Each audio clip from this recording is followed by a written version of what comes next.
కూడా చెప్పుకుంటాం. దేవుడి కృప. అసలు క్రిస్మస్ అంటే దేవుడు పుట్టాడు, అంతే. దేవుని ఆరాధించడం. క్రీస్తు మన కొరకు జన్మించారు.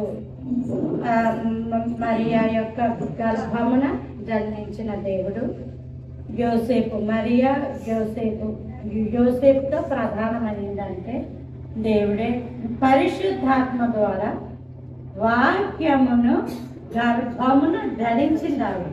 ఆ వాక్యమే కృపా సత్య సంపూర్ణుడిగా మన మధ్య నివాసము చేసేది. హల్లెలూయా. ఆ వాక్యమే మనలో నివసింపజేసింది. ఇంగ్లీష్లో ఎలా ఉంటుందంటే వాడు షీ ఫౌండ్ ప్రెగ్నెంట్ అంటే ఆమె గర్భవతి అని కనుక్కున్నదంట. అంటే గ్రహించుకుంది. మన దగ్గర ఏమైనా ఒక వస్తువు ఉందా లేదా అనుకున్నప్పుడు వెతుకుతాం కదా. ఉంటుంది కానీ ఇంటి తాళాలి అనుకోండి, బీరువా తాళాలి అనుకోండి, ఏ బ్యాగ్లోనో ఉన్నాయి అని ఎవరైనా చెప్పారు అనుకోండి, మనం వెంటనే వెతుకుతూ ఉంటాం. వెతికినప్పుడు అవి మనం చూసినప్పుడు నాకు దొరికేది, నేను చూసాను అని ఎలా అంటామో వాక్యం కూడా అంతేనంటాము. వాక్యము చక్కటి ఈ సాక్ష్యాలు విన్నాం. అనేకమైన సంఘాలలో సాక్ష్యాలు ఇది ఉండదు. వాక్యము చదివానండి, వాక్యము చదువుకున్నానండి. ఇంకా నన్ను చెప్పమంటే బైబిల్లో చదివిందే వాక్యం అని అనుకుంటాను నేను. సెల్ ఫోన్లో చదవడం కన్నా అంటే వీలుంటే, ఒక వీలు లేదు, ఏదో ప్రయాణాల్లో ఉన్నాం, ఏదో జర్నీలో ఉన్నాం, లేదా క్లాసుల్లో ఉన్నాం అంటే మీరు సెల్ ఫోన్ ఉపయోగించవచ్చు. ఇన్ కేస్ మీకు ఏమైనా అవకాశం ఉంటే మాత్రం బైబిల్లోనే వాక్యము చదవండి. అదే ప్రాముఖ్యం. కొన్నాళ్ళ తర్వాత ఫోన్ ఉంటుంది కానీ బైబిల్ ఉండకపోవచ్చు. అప్పుడు మనం ఫోన్లో చదువుకున్నాం. దేవుని స్తోత్రం. హల్లెలూయా, హల్లెలూయా. తర్వాత మరి చక్కగా ఆరాధనలు చేస్తున్నామని, చక్కగా బైబిల్ చదువుతున్నామని నేను ఎక్కడికి వెళ్ళినా మా కాకినాడ సంఘంలో వాక్యంలో ప్రార్థనలో బాగా ఎదుగుతానని చెప్పడానికి దేవుడు కృప చూపించాడు. హల్లెలూయా, హల్లెలూయా. అలాగే మరి దేవుని యొక్క మహోన్నతమైన కృప. దేవుడు నాకు చెప్పమన్న అంశంతో మీ ముందుకు వచ్చాను. దేవుడు చెప్పమన్న అంశమే. మనం ఎప్పుడూ కూడా ఇక్కడే కాదు, నేనే కదా వర్ణించున్నా సరే దేవుడు ఏం చెప్పమంటే అది చెప్పుకోవడానికే కదా మనం దేవుడు మనకి సహాయం చేస్తాడు. నెహెమ్యా గ్రంథము 9వ అధ్యాయము 37వ వచనంలో ఆ మధ్య నుంచి చదువుదాం. 37 మధ్యలోంచి. వారు తమకి లేదా నాన్న మీకు నెహెమ్యా గ్రంథం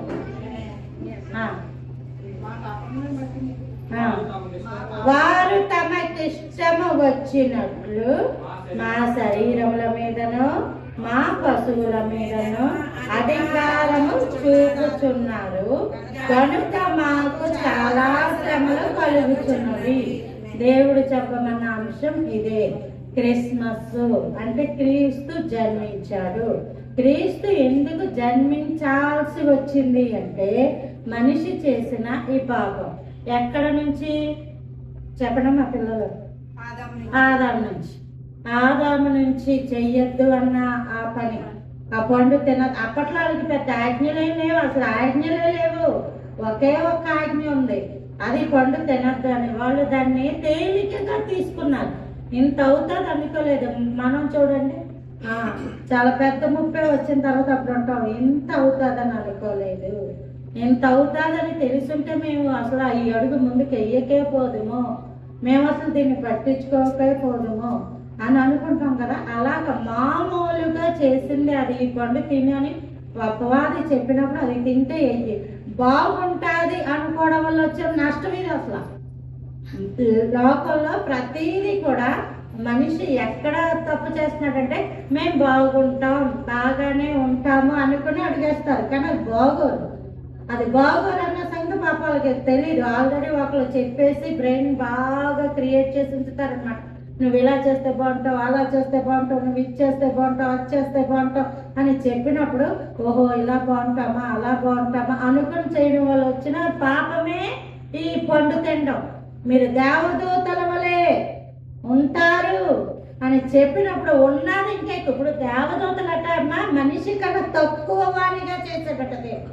ఆ కీర్తనల గ్రంథంలో ఉంది, నీవు దేవదూతలను మాకన్నా తక్కువ వాణిగానే చేసేసి. మన దేవుని యొక్క రూపము పోలిక. కాబట్టి దేవుని పోలికను వదిలేసుకుని లోకం పోలికలోకి ఎందుకు వెళ్ళిపోతాం? ఇది ఎలా బాగుంటుంది అసలు బాగోదు ఆలోచించడానికి కూడా. మరి ఆ రోజు అపవాది వీళ్ళకి ఎలా చెప్పాడు కానీ ఆలోచించడానికి కూడా బాగాలేదు. ఇప్పుడు దేవుని పోలికే సూపర్ కదా. దేవుని పోలికే సూపర్ అయినప్పుడు వేరే పోలిక ఎలా సూపర్ అవుద్ది? పాపం అలా మోసపోయారు. దాని వలన కారణాన్ని బట్టి దేవునికి దూరం అయిపోయిన మనుషుల్ని దేవునికి దగ్గరికి తీసుకురావడాన్ని బట్టి దేవుడు జన్మించి ఆదాము దేవునికి వీపు చూపించాడు. నువ్వు ఏదైనా తోటలోంచి వెళ్ళిపో అంటే ఇలా వెనక్కి తిరిగి వెళ్ళిపోతే వీపే చూపించాడు. ఆ వీపునే దెబ్బలతోటి యేసు ప్రభుల వారి మనలా తండ్రికి చూపించాడు. ఆ వీపునే మీ నిమిత్తము నా వీపు దున్నబడింది అని ఒక ఉంటుంది.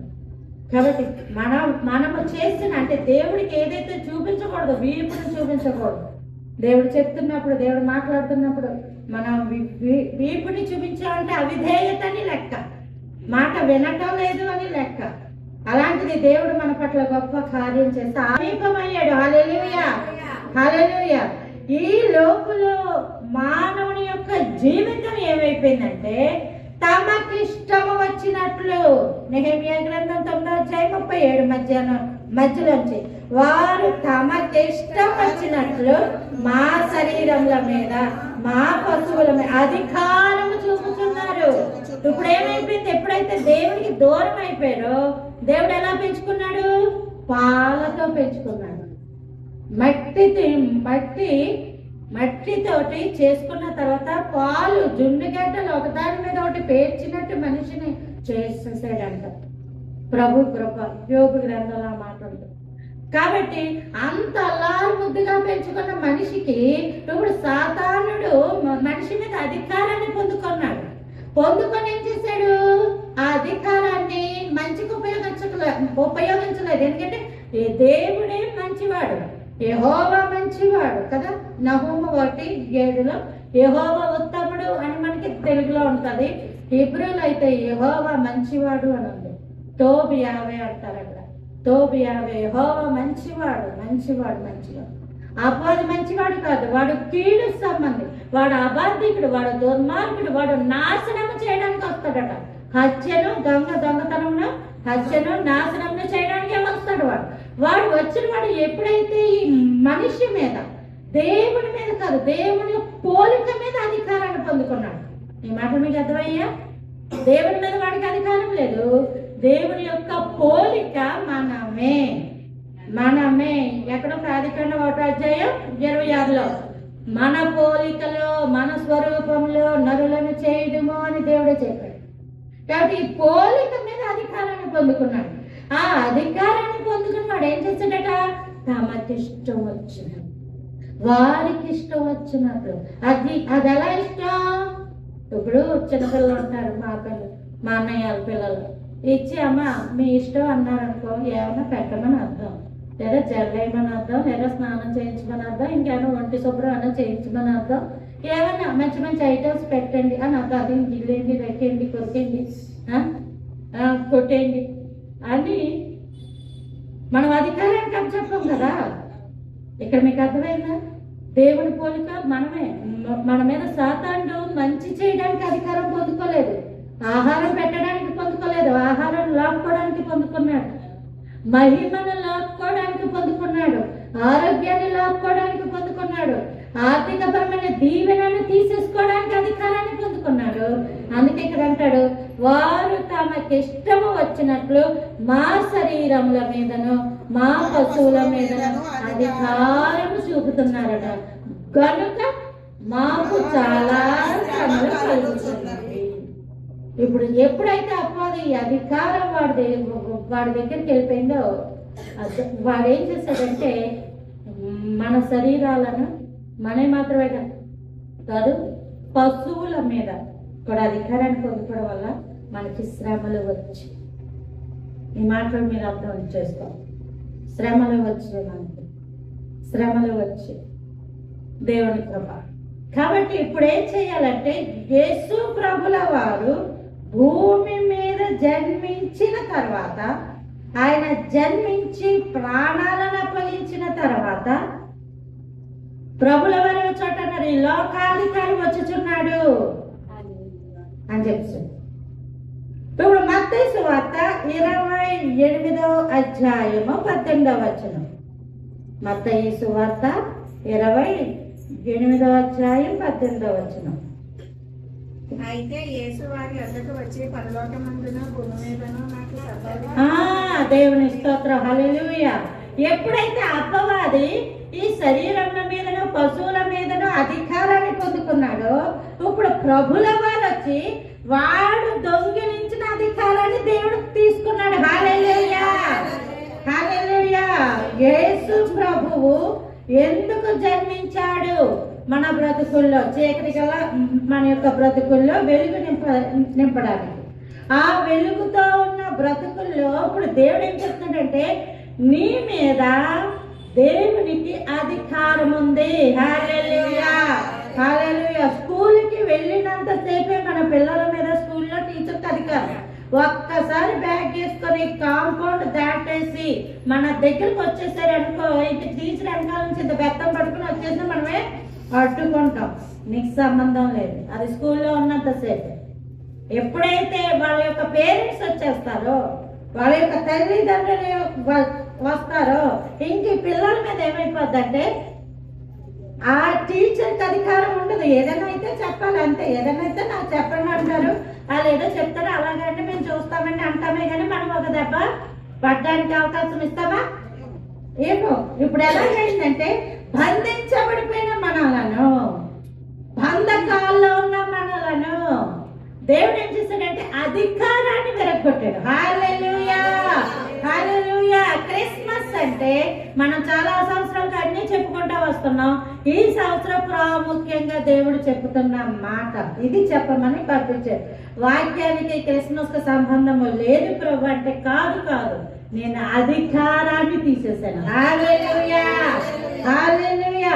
మీ మీద ఎవరైతే అధికారము చెలాయిస్తున్నారో అదే రకమైన అధికారమైన అయి ఉండొచ్చు.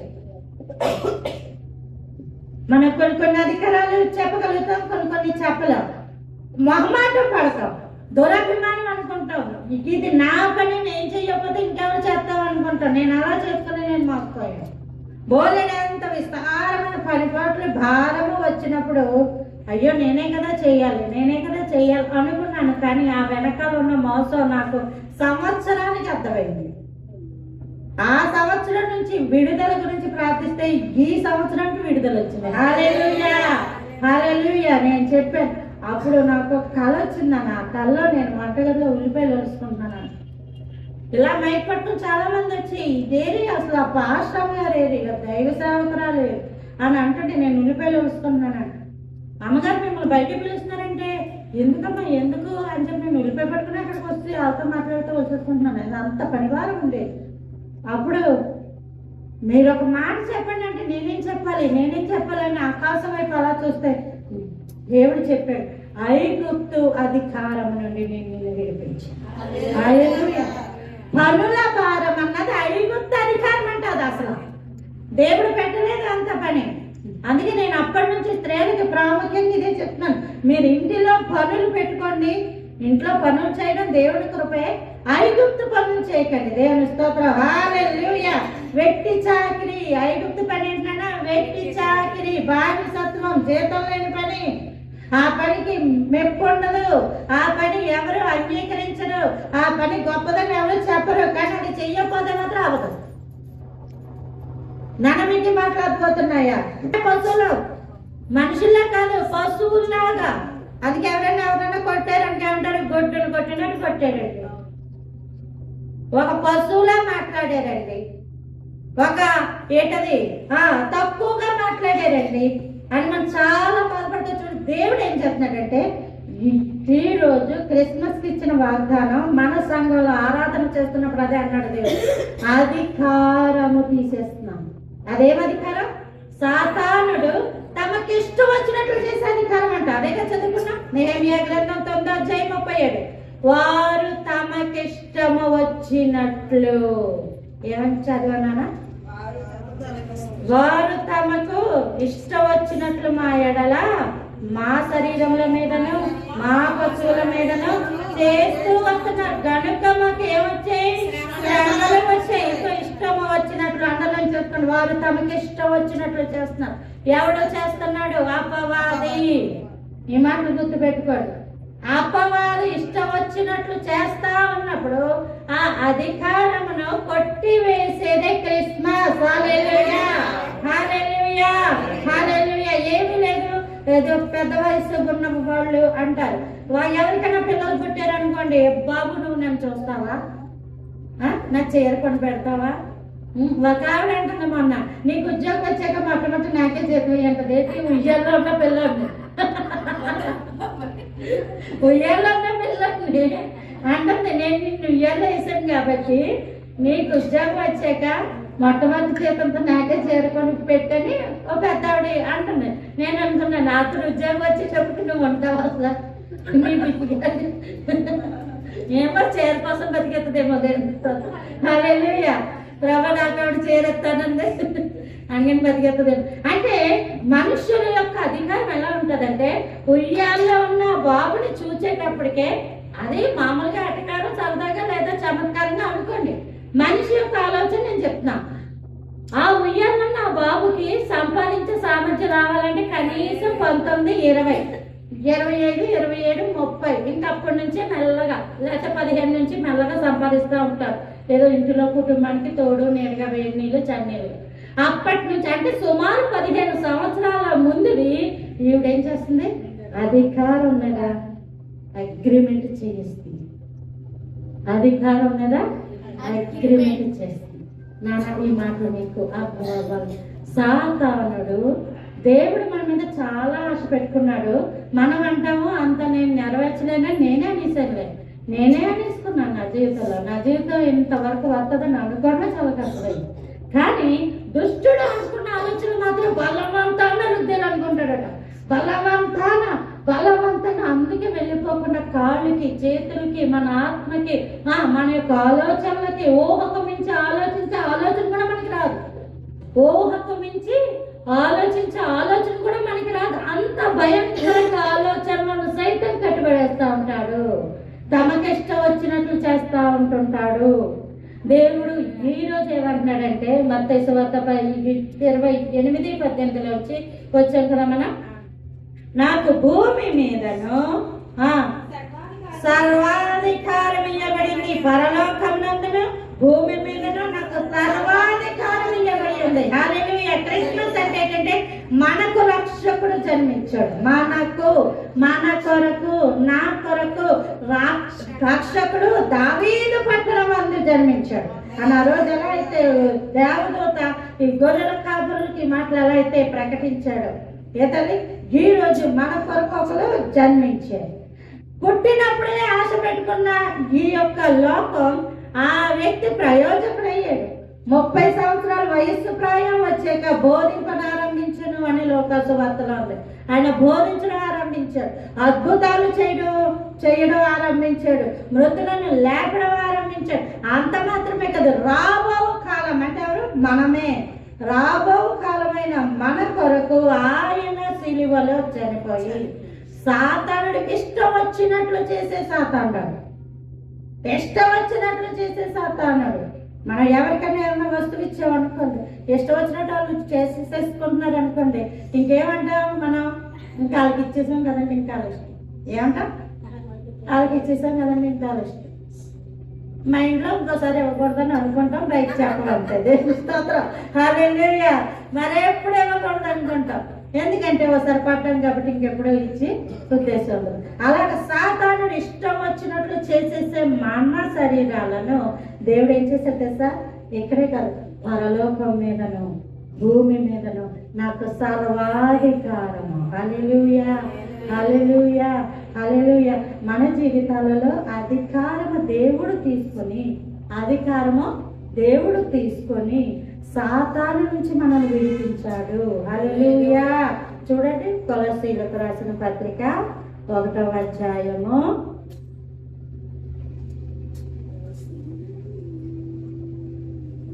13వ వచనం. ఆయన మనలను అంధకార సంబంధమైన అధికారం అంటే ఇదేంటిది? అంధకార సంబంధమైన అధికారముల నుండి విడుదల చేసి తాను ప్రేమించిన తన కుమారుని యొక్క రాజ్య నివాసులుగా చేసెను. హల్లెలూయా. క్రిస్మస్ అంటే మొట్టమొదటిది సాతాను యొక్క అధికారం నుంచి విడిపించాడు. విడిపించి ఏం చేశాడంటే అది అంధకారము. చీకటి వేరు నాన్న, చీకటి వేరు. చీకటి కన్నా భయంకరమైనది అంధకారం. చీకటిలో కొంచెం తడవలాడుకోవచ్చు. ఫరో యొక్క కాలంలో నిర్గమకాండంలో 3 రోజుల పాటు చీకటి వస్తాయట. ఆ చీకటి తడువులాడుకోకుండా ఎవడు కూర్చున్న చోట నుంచి లేకలేదట కదా, బైబిల్ ఆ మాటలో రాశారు క్లియర్గా. కూర్చున్న చోట నుంచి లేకలేపారట. దాన్నే చీకటి అంటే ఇంకా అంధకారం అంటే ఇంకెంత భయంకరంగా ఉంటుందో. అంధకారం అంటే ఇంకెంత భయంకరంగా ఉంటుంది. ఆ అంధకారం అన్నది ఎక్కడట ఏలుబడి చేసింది? అధికారం మీద ఏలుబడి చేసింది. అంధకారము అధికారము మీద ఏలుబడి చేసింది. ఇప్పుడు ఏం చేశాడంటే దేవుడు పుట్టడము ద్వారా వెలుగు చూపించాడు. హల్లెలూయా, హల్లెలూయా. యాకోబులో నక్షత్రము ఉదయించును అని మనకు ఒక గొప్ప వాగ్దానం ఉంది. యాకోబు అంటే ఎవరు? మోసగాడు, మడిమను పట్టుకొనువాడు అని అర్థం. అవకాశవాది, అది ఇంకా బాగా చెప్పచ్చు. ఎవరైనా ఆమె సహాయం అడిగితే ఆస్తి కాగితాలు అడుగుతాయి మనం కదా. ఎవరైనా ఆమె కొంచెం అన్నం పెట్టమంటే ఒక పూట ఆస్తి కాగితాలు అడుగుతుంటాడు ఈ యాకోబు. అయితే అందులోంచి నక్షత్రం ఎలా ఉదయిస్తుందట? అసాధ్యం. మన పూర్వీకులు కూడా అంతే. ఈ ఆదాము వీళ్ళు కూడా దేవుడు వాళ్ళ జీవితాలను ఇబ్బంది పెట్టినప్పుడు ఇప్పుడు దేవుడు ఏం చేశాడంటే ఆ యొక్క అంధకార సంబంధమైన అధికారములోంచి మనం ఏం చేశాడంటే నక్షత్రము వెలిగించి, హల్లెలూయా, వెలుగు చూపించి ఎవరన్నా ఒకరి యొక్క జీవితాలు రెండో కోణం ఉందనుకోండి, ఎవరైనా ఆ రెండో కోణాన్ని న్యూస్ పేపర్ వాళ్ళు, ప్రెస్ వాళ్ళు బయట ఎట్టేశారనుకోండి, అప్పుడు ఏమంటాం మనం? ఏమంటారు తెలుసా? ఆ విషయాలను వెలుగులోకి వచ్చాయంటారు. ఏమంటారు? వెలుగులోకి వచ్చాయి. మరి అంతకుముందు ఎక్కడ ఉన్నాయి? చీకటిలో ఉన్నాయి. చీకటిలో ఉన్న విషయాలను దేవుడు ఏం చేశాడు? వెలుగులోనికి తీసుకొచ్చాడు. దాన్ని అంధకారమైన విషయాలు అంటారు. హల్లెలూయా. ఇప్పుడు ఇక్కడ ఏమంటాడంటే అంధకార సంబంధమైన అధికారము. హల్లెలూయా. ఈ యొక్క అధికారం నుంచి దేవుడు మనల్ని విడుదల చేశాడు. హల్లెలూయా, హల్లెలూయా. విడుదల పొందుకున్నాం మనం, విడిపించబడ్డాం మనం. ఎప్పుడు విడిపించబడ్డాం? ఆయన పుట్టగానే విడిపించబడ్డాం. అది 33.5 సంవత్సరాలకి ఆ రుణ పత్రమును మేకులతో సిలువకు కొట్టి మనలను సిలువ మీద నుంచి దింపేశాడు. హల్లెలూయా. మనలను సిలువ మీద నుంచి దింపేశాడు ఆయన. దేవుని స్తోత్రం. హల్లెలూయా. అంధకారమైన అధికారాన్ని విడిపించడానికి యేసయ్య పుట్టాడు. చూడండి, చాలా సందర్భాల్లో అంటాం నన్ను ఉద్ధరించడానికి వచ్చాడు అని అంటాం కదా మనం.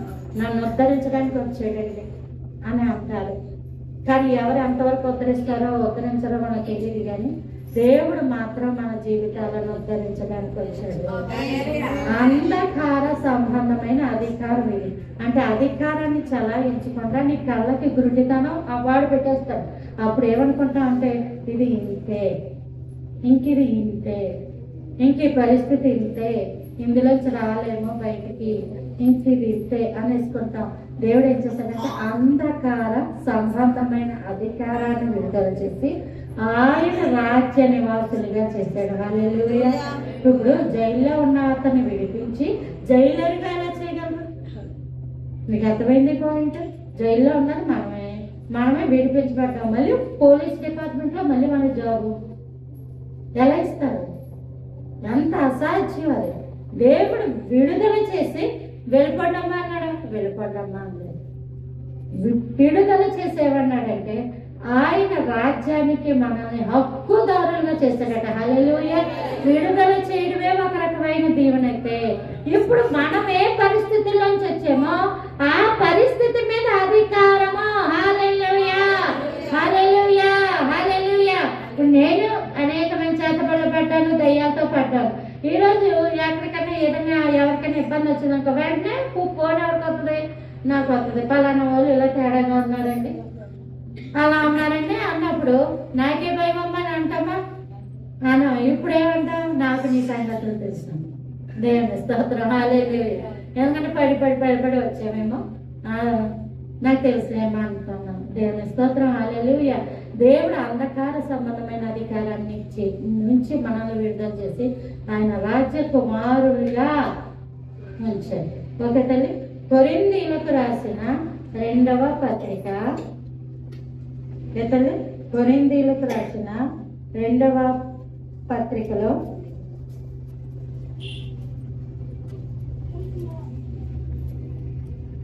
తిరిగి కట్టుటకే అని ఉంటది. దేవుడిచ్చిన అధికారాన్ని వీళ్ళు దేనికి ఉపయోగించారట? తిరిగి కట్టడానికి. చెప్పండి.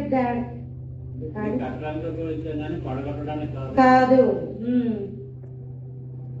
2:13-10 2 కొరింథీ 13వ అధ్యాయము 10వ వచనం. కట్టుటకే ప్రభువు నాకు అనుగ్రహించిన అధికారము చొప్పున కాఠిన్యము కనపరచకుండా. హల్లెలూయా. కాఠిన్యము కనపరచకుండా మొట్టమొదట నెహెమ్యా గ్రంథాలు మనం ఏం చూస్తాం? మన మీద ఇష్టము వచ్చినట్లు మన శరీరాల మీద, పశువుల మీద కూడా అధికారాన్ని చూపించేవాడు అపవాది. ప్రభువుల వారు పుట్టాక అధికారాన్ని ఏం చేశాడు? ప్రభువుల వారు తీసుకొని అధికారముతో మనల్ని విడుదల చేసి మనకి ఇంకా సాతాను యొక్క రాజ్యానికి సంబంధం లేదు. మనం నరకానికి వెళ్ళే వాళ్ళం కాదు. నరకానికి వెళ్ళే వాళ్ళు కిందకి ప్రయాణం చేస్తారు, పరలోకానికి వెళ్ళే వాళ్ళు పైకి ప్రయాణం చేస్తారు. మెట్లే మీరు ఆనవాళ్ళు పెట్టుకోండి. కిందకి దిగిపోతున్న వాళ్ళు కింద దిగిపోతున్నట్టు, పైకి ఎక్కుతున్న వాళ్ళు పైకి ఎక్కుతున్నట్టు. హల్లెలూయా, హల్లెలూయా. ఎవరైనా కిందకి దిగిపోతున్న వాళ్ళు అడుగుతారా ఎంత పైకి ఎక్కుతున్నావమ్మా అని? అడుగుతాం. దిగిపోయే వాళ్ళు ఏమడుగుతాం? ఎక్కే వాళ్ళని అడుగుతాం మనం. ఎంతగా ఎక్కుతున్నారని. మీరు ఆత్మీయ నేత్రాలతో అదే చూసుకోండి. లోకంలో ఉన్న వాళ్ళు దిగిపోతున్న వాళ్ళు, దేవుల్లో ఉన్న వాళ్ళు ఎక్కుతున్న వాళ్ళు. హల్లెలూయా, హల్లెలూయా, హల్లెలూయా. పరిశుద్ధాత్మ సహాయము సహకారముతో మనం ఏం చేస్తున్నాం? పైకి ఎక్కుతున్నాం. పైకి పైకి ఎక్కడమే. హల్లెలూయా, హల్లెలూయా. ఇప్పుడు ఏం చేస్తాడట? కట్టడానికి, మనల్ని కట్టడానికి దేవుడు అధికారము చొప్పున మనల్ని కడుతున్నాడు. పడగొట్టడానికి కాదు. చాలా మంది నాతో అంటారు, దేవుడు నమ్ముకున్నాక శ్రమలు వస్తాయని. శ్రమలు రావు. నేనేం చెప్తానంటే రావు. నువ్వు అలా అనుకుంటావు అంతే. పెళ్లి చేసుకుంటే శ్రమలు వస్తాయా? చెప్పండి ఇప్పుడు. అని పెళ్లి కన్నాలి చెప్పండి. అప్పుడు ఏం చెప్తాం? పెళ్లి కన్నాలకి బాగుంటదమ్మా, చక్కగా షికారులే తిరగడమే, పూటకొకరు భోజనాన్ని పిలుస్తారు, భోజనం చేసి వచ్చేయడమే, మాట్లాడతారు, తెచ్చుకుని వచ్చేయడమే అంటావా లేదా? 1 నెల తర్వాత బొమ్మ కనపడుతుంది. హల్లెలూయా, హల్లెలూయా. నాన్న లోపల స్కూల్కి వెళ్ళి పిల్లలకు కూడా వెళ్తే కొడేస్తారంటే ఇంకేం వెళ్తారు వాళ్ళు? వెళ్ళరు. ఉద్యోగానికి వెళ్ళే వాళ్ళు కూడా నువ్వు వెళ్తావు, పొద్దు నుంచి పొద్దుపోయిన గొడ్డులో శ్రమ పడతావు, వాళ్ళు జీతం ఎత్తారు ఎవరు అంటే ఇంకేం చేస్తాడు అతను ఉద్యోగం? శ్రమ పడే వాళ్ళు ఇంకేం శ్రమ పడగలరు? లోపల ఏది కష్టం లేకుండా అవుదమ్మా. దేవుని నమ్ముకుంటేనే రావడానికి మామూలుగా ఉన్న వాళ్ళు అంటే సుఖపడిపోతున్నారా? మీరు చూపించండి. అసలు ఎక్కువ ప్రేయర్ బ్రేక్ఫాస్ట్ ఆ నుంచే వస్తాయి, లోపల ఉన్న వాళ్ళ దగ్గర నుంచే వస్తాయి. ఎందుకంటే వాళ్ళకి ఏముండదు? నిరీక్షణ ఉండదు. మనకున్నదేంటి? నా దేవుడు ఉన్నాడు. హల్లెలూయా. ఎలాంటి పరిస్థితుల్లో ఒంటరిగా వెళ్ళి నుండి నిలబడిపోతాం. ఒంటరిగా వెళ్ళి మన పనులన్నీ మనము చేసుకుంటూ వస్తాం. అర్థం ఏంటి? నాకు నా దేవుడు ఉన్నాడు, నాకు నా దేవుడు. ఇదే నిరీక్షణ ఆమెకు ఉండదు. ఎవరు లేరు, ఎవరు లేరు, ఎవరు లేరు, ఎవరు లేరు బాబు, ఎవరు లేరు, ఎవరు లేరు, ఎవరు లేరు అంటుంటారు. ఇద్దరికి తేడా అదే, అంతమించి ఏం కాదు. అయితే దేవుడు అంటున్నాడు, మిమ్మల్ని పాడగొట్టడానికి పిలవలేదు దేవుడు, ఉన్న స్థితి పాడైపోవడానికి దేవుడు పిలవలేదు. కొన్ని మన చేతులతో మన క్రియలతో మనం చేసుకుంటామే కానీ అదేం పెద్ద విషయం ఏం కాదు. మరలా దేవుడు వచ్చినప్పుడు దేవుడు ఏం చేస్తాడు, దాన్ని సరి చేస్తాడు. హల్లెలూయా, హల్లెలూయా, హల్లెలూయా. ఎప్పుడు మనం చిన్నప్పుడు అంటావు, ఇప్పుడు మా అన్నయ్య పిల్లలు ఉన్నారు, వాళ్ళ బట్టలు అలా పాడు చేసుకుంటుంటారు. ఎవరో చేయట్లేదు, వాళ్ళ బట్టలు అలా పాడు చేసుకో. అప్పుడు ఏం చేస్తుంటాం, మనం అలా చేసుకోకూడదు. ఇప్పుడు మన బట్టలు మనమే పాడు చేసుకుంటామా? కనీసం సింక్లో అంటూ రావాలన్నా 5 minutes అంతే, మొత్తం గడప మారిపోతుంది. అప్పుడు రంగంలో దిగేస్తాం కదా, అంతే కదా. అందుకే నీ బట్టలతో మనం ఏం చెయ్యం కదా. ఎందుకు? ఇప్పుడు మనం తెలిసి వచ్చింది, పాడు చేసుకోకూడదు, పాడైపోతాయి. ఈ బట్టలతో మనం ఈ పనులు చేయకూడదు, ఈ బట్టలతో మనం ఇవి చేయకూడదు అని ఎలా తెలిసిందో, రక్షణ పొందుకున్న తర్వాత మనం రక్షణ పొందుకున్నాం, ఈ పనులు చేయకూడదు. వెనక్కి చేయొచ్చా? అవును. హల్లెలూయా. వెనక్కి లేని జీవితమే క్రైస్తవుని జీవితం. హల్లెలూయా. వెనక్కి తిరిగి చూస్తేనే ఉత్తమం అయిపోయింది. కాబట్టి వెనక్కి తిరిగే చూపు కూడా ఉండకూడదు మనకి. హల్లెలూయా. వెనక్కి తిరిగే చూపు కూడా మనకు ఉండదు. వెనక్కి తిరిగి చూసే చూపు కూడా మనకు ఉండదు. ఈ మాట మీకు అర్థమవుతున్నాయా నాన్న? క్రిస్మస్ అంటే దేవుడు మనకి చెప్పిన మాట అధికారము తీసేసాడు. హల్లెలూయా, హల్లెలూయా, హల్లెలూయా. నాతో పాటు మాట చెప్పండి, నా మీద అపవాదికి అధికారం లేదు. మళ్ళా, నా మీద అపవాదికి అధికారం లేదు. మళ్ళా, నా మీద అపవాదికి అధికారం లేదు. మన యొక్క శరీరము ఆత్మకు దేవుడికి అధికారం. హల్లెలూయా, హల్లెలూయా. ఇదే క్రిస్మస్, ఇదే క్రిస్మస్. నీతో అపవాది ఈ చెవిలో చెప్పేస్తున్నప్పుడే ఈ చెవిలో ముందే చెప్పేస్తాడు దేవుడు. ఈ చెవిలో ముందే నీకు చెప్పేస్తాడు. ఎంత గొప్ప దేవుడు అంటే మన దేవుడు కదా. వాళ్ళకి ఆలోచన రాకముందే మనకి చెప్పేస్తాడు. మనకి చెప్పాక వాళ్ళకి ఆలోచన వస్తుందట. దేవుడు స్తోత్రం. హల్లెలూయా. అంటే నీకు తాళం ఇస్తాడు దేవుడు, వాళ్ళకి తాళం కప్పేస్తాడు. అంతే తేడా. నీకు తాళం ఉందన్న విషయాలు తెలియదు. వాళ్ళు ఎంత కప్పేసా అంత కప్పేసా అనుకుంటారు. మనం డైరెక్ట్గా వెళ్ళి ఇలా తీసి చక్కగా ఓపెన్ చేసుకుని వెళ్ళిపోతాం. వాళ్ళ పొంగు పడిపోతాం. దేవుడు స్తోత్రం. హల్లెలూయా, హల్లెలూయా. దేవుడు ఏదన్నా రాబోతుంది అనుకోరా తల్లి, ముందు మనకు చూపిస్తారు. ఇదిగో ఫలానా, ఇదిగో ఫలానా. వెంటనే ఉపవాసాలు, వెంటనే ప్రత్యేకించబడిన ప్రార్థన గుంపు, వాళ్ళకి ప్రార్థన రిక్వెస్ట్. వెంటనే ప్రభా నేనేం చేయాలి, నేనేం చేయాలి, నేనేం చేయాలి. కొన్ని ప్రార్థనలకి మీకు చెప్తున్నాను. నాకు నా దేవుడు అనుగ్రహించిన గొప్ప ఏంటంటే చెక్క అనుకోండి. కొన్ని లేకపోతే కొంచెం ప్రత్యేకమైన దారి, మెట్లు రాళ్ళు దారి కాదు, చక్కగా హైవే రోడ్డు దారి. ఏంటి తెస్తానా? కృతజ్ఞతాస్తుతులు. హల్లెలూయా. ప్రతి విషయం నందున కృతజ్ఞతాస్తుతులు చెల్లించు. నా జీవితంలో ఈ శ్రమలో ఈ యొక్క పీటిల్లో నేను నేర్చుకున్న అంతవరకు దేవుడు ఏం చెప్పేవాడంటే, ఎలా ప్రార్థన చేయాలి, ఇంకెలా ప్రార్థన చేయాలి, ఏం చేస్తే, ఎలాంటి ప్రార్థన చేస్తే, ప్రభు అన్నమనేనా లేదా తినమనేనా లేదా ఏం చేయను అంటే ఏమొద్దు, ఏం మానసు, కృతజ్ఞతలు చెప్పి. హల్లెలూయా, హల్లెలూయా. కృతజ్ఞత అన్నది నీకు తాళపు చెవినా, అదే గొప్ప తాళపు చెవి. ప్రభా నువ్వు నాకు ఎంతవరకు ఇచ్చావు, నీకు వందనం. ఎంతవరకు ఇలా ఆహారం తిన్నామంటే నీ కృప, ఎంతవరకు ఇన్ని చేసుకున్నామంటే నీ కృప, ఎంతవరకు ఆరోగ్యంగా ఉన్నామంటే నీ కృప. ఇక ముందు కూడా నీవేనా కృప చూపితే ఇంకా ఎక్కువగా, హల్లెలూయా, ఇంకా ఎక్కువగా కృతజ్ఞతాస్తుతులు చెల్లిస్తాం అనుకున్నప్పుడట దేవుడి కట ఇవ్వాలని అనిపిస్తుందట. హల్లెలూయా, హల్లెలూయా. మన జీవితాలలో కృతజ్ఞతాస్తుతి. దేవుడు అంటున్నాడు, నేను మిమ్మల్ని తిరిగి కట్టడానికి హల్లెలూయా అధికారాన్ని ఉపయోగించగట. అధికారం కూడా కాఠిన్యము చూపలేదట. ఎందుకు చూపలేదు? ఆల్రెడీ అపవాదం ఏం చూపించాడు మనకి? కాఠిన్యమే. ఐగుప్తులు వాళ్ళ బలాలు, వాళ్ళ పనులు వాళ్ళు ఎలా చేయించుకున్నారు? కొరడాలతో కొట్టి. ఎలాగా? కొరడాలతో కొట్టి హింసించి వాళ్ళకి ఆహారం పెట్టకుండా చాలా కఠినమైన బాధలు పెట్టారు. ఈసారి దేవుడు ఎలా కాడుతున్నాడు మనల్ని? కాఠిన్యం చూపించట్లేదు, ప్రేమ. హల్లెలూయా! ప్రేమ చూపించి. ఇప్పుడు మీరు ఇందాక చెప్పారు చక్క బైబిల్ చదువుతున్న బైబిల్ చదవకపోతే వెంటనే ఇక్కడ మోకాలు వేసేయండి అన్నయ్య అన్నయ్య ఇక్కడ లేదు.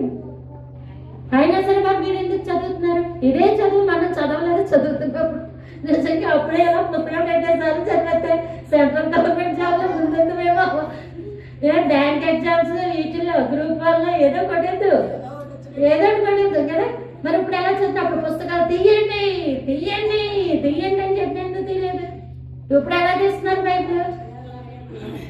అప్పుడు ఏంటంటే ప్రేమ. దేవుని స్తోత్రం. హల్లెలూయా! దేవుడు మనసుని బాధపెట్టుకోవడం కదా. సారాంశం అయితే అయ్యో ఈరోజు బైబిల్ చదవలేదు, అయ్యో నా దేవుడు నాతో మాట్లాడలేదు, నా దేవుడు నాతో మాట్లాడలేదు ఈరోజు, నేను నా దేవుడి దగ్గర మోకరించలేదు, నా కష్టం నా దేవుడు చెప్పుకోలేదు ఇటీవల అన్న ప్రేమతో మనం ఏం చేసుకుంటున్నాం? దేవుడికి దగ్గర అయిపోయాం. హల్లెలూయా! హల్లెలూయా!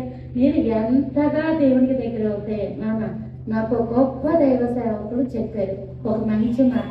యోహాను సువార్త 2వ అధ్యాయం. యోహాను సువార్త 2వ అధ్యాయంలో అక్కడ ఏముంటది? కానా విందు. ఎంతది? కానా విందులో ప్రభుల వారే అన్నారు. ఆయనే తన నోటితో అన్నారు, అమ్మ నా సమయం ఇంతనో రాలేదు అన్నారా లేదా? తీయాలి. యోహాను సువార్త రాలేదంటే ఇది నీ టైం కాదు, ఇది నా టైం కాదు, మన ఇద్దరం కలిపి పని చేసే టైం కాదు. ప్రేయర్ రిక్వెస్ట్లు వెళ్ళిపోతున్నాయి అనుకోండి. మరి కూడా అక్కడ తెచ్చింది ప్రేయర్ రిక్వెస్టే. అక్కడ ఏం లేదో దాచి అవసరం లేదు. అలాగే మన ఇంట్లో డబ్బులు లేవు, ఆరోగ్యం లేదు, ఏదో ఒకటి మనం చెప్తాం, రిక్వెస్ట్ వస్తుంది. అప్పుడు దేవుడు కూడా ఇది నా టైం కాదు అన్నాడే అనుకో, ఇది మన సమయం కాదు. అయితే మన సమయంలోకి మనం ఎలా అడుగు పెట్టాలి? కొంచెం ఖాళీగా కూర్చుంటే వచ్చేస్తుందా టైము? దేవుడి దగ్గర అలా ఉండదు.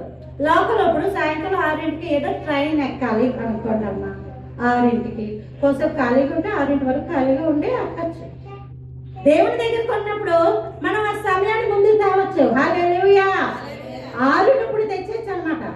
ఎలా తెచ్చేయగలం? అక్కడ పరిచారకులను చూసి మరి ఏమన్నంటే ఆయన మీతో చెప్పినది చేయాలి. వెంటనే పరిచారకులు వచ్చి నిల్చున్నారు. ఉన్నారు అక్కడ అన్నమాట.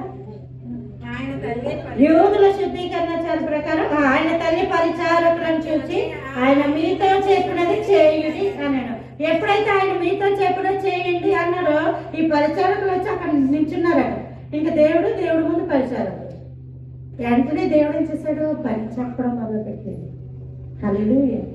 నీ సమయంలో నువ్వు అడుగు పెట్టాలి అంటే ఆయన చెప్పిన పని చేయాలి. హల్లెలూయా!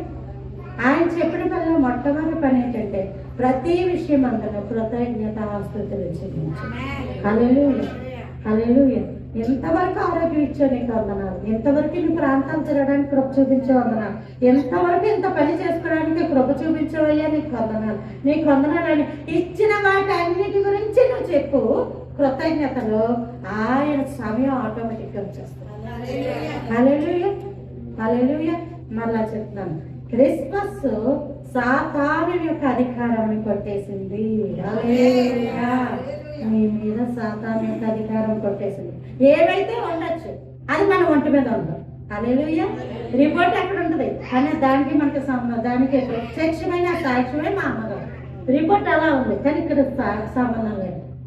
నిజంగా ఇక్కడ ఉన్న వాళ్ళు ఎవరిని చూపించినా ఎక్కువ సంతోషంగా ఉన్నది అమ్మాయి. దేవుడి స్తోత్రం. హల్లెలూయా! చక్కగా దేవుడు అంత కృపను అనుగ్రహించాడు, అంత కృపను అనుగ్రహించాడు. ఎందుకంటే రిపోర్ట్ ఎక్కడ ఉంది, రిపోర్ట్కి మనకి సంబంధం లేదు. అలాగే మీ కష్టాలు, మీ బాధలు, మీ ఇబ్బందులు అక్కడ ఉన్నాయి, వాటికి మీకు సంబంధం లేదు. సంబంధాన్ని కొట్టేసుకోండి. మేము ఒకటే కాదు. సాతాను అధికారం వేరు, దేవుని అధికారం వేరు. సాతాను అధికారం ఏం చేస్తుంది కాదంటే వాడికి ఇష్టం వచ్చినట్లు మీ మీద ప్రభుత్వం చేస్తాడు. దేవుడైతే అలా కాదు, మీకేది ఇష్టమని అన్నాడు, నేను మీకు ఇస్తానన్నాడు. హల్లెలూయా. మీరు బహుగా ఫలించినట్లు మీకేది ఇష్టమో నన్ను అడగండి. యోహాను సువార్త 15వ అధ్యాయంలో మాట్లాడు. నాన్న ఈ మాటలు దేవుడు ముగించిన కాక దేవుడు చెప్పమన్న మాటలు మీ మీద దేవునికి అధికారం ఉంది. హల్లెలూయా. ఈ క్రిస్మస్ రోజున దేవుడు మీకు అదే చెప్తున్నాడు. దేవుడు మిమ్మల్ని దీవించిన కాక. హల్లెలూయా. ప్రార్థించుకుందాం, క్యాలెండర్స్ ఓపెన్ చేసుకుందాం. మరొకసారి హ్యాపీ హ్యాపీ క్రిస్మస్ అనిపించమ్మా. Happy happy Christmas.